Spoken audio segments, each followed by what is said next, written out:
Now I know you're all very tired and you feel like you deserve more pay. But the truth is, you're already making more than a majority of the steel mill workers. So you should feel very fortunate. Without Mr. Carnegie's generosity in hiring you, you'd probably all be starving in the streets. As I was saying, this 22% pay cut will probably actually put you closer to the majority of steel mill workers.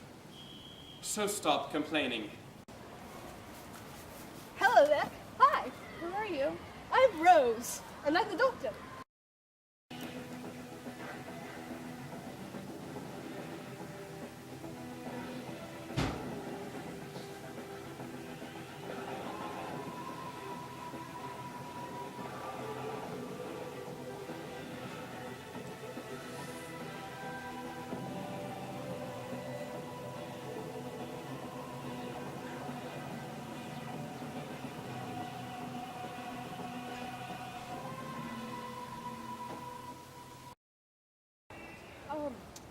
Where are we?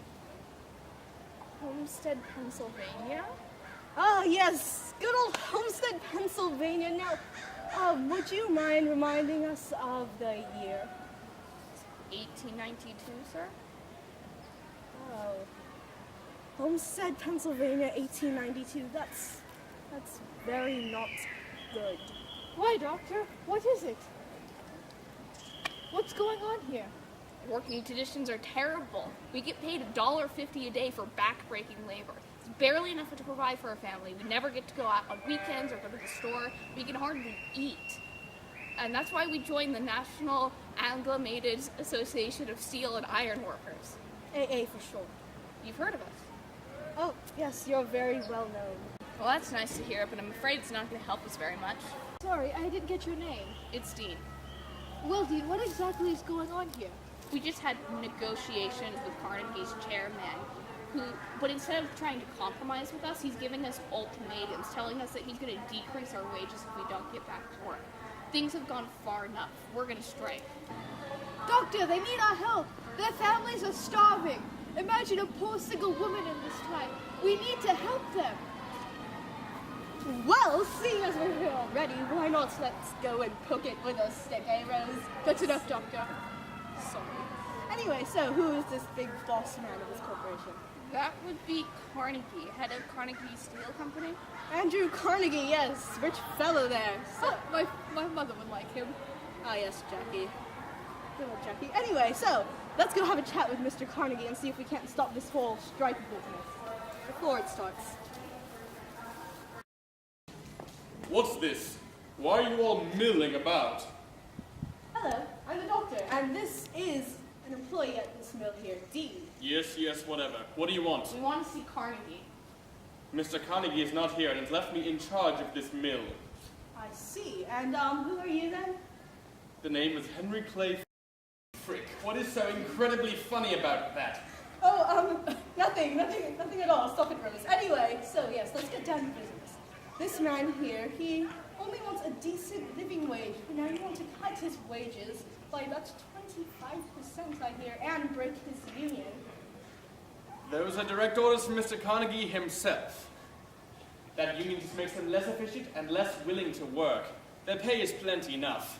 It's those unions giving them high and mighty airs. They've made us a record-breaking 4.5 million profit, and it was a steal. Was there ever such a business? Well, Mr. Frick, let me tell you something. You want to cut these people's wages because they've made you a profit? That's simply not right.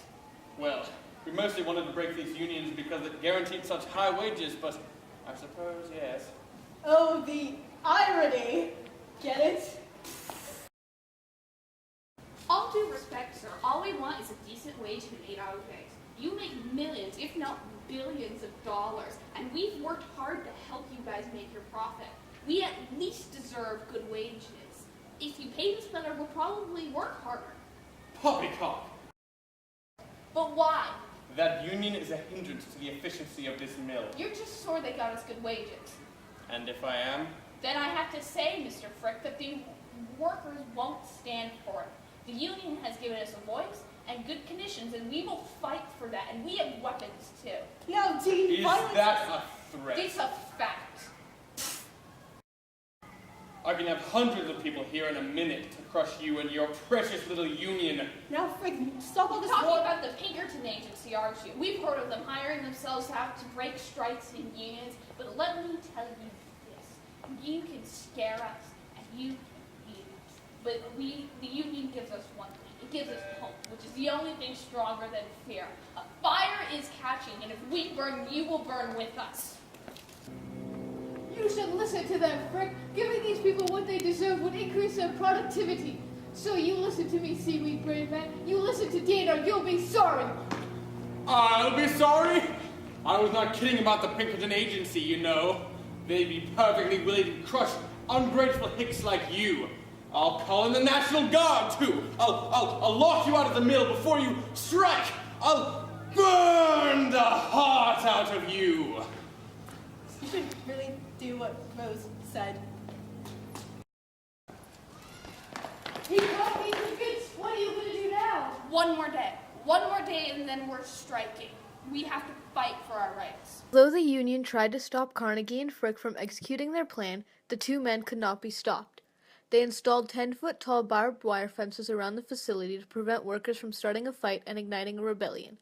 Frick hired the Pinkerton National Detective Agency to stop the unrest.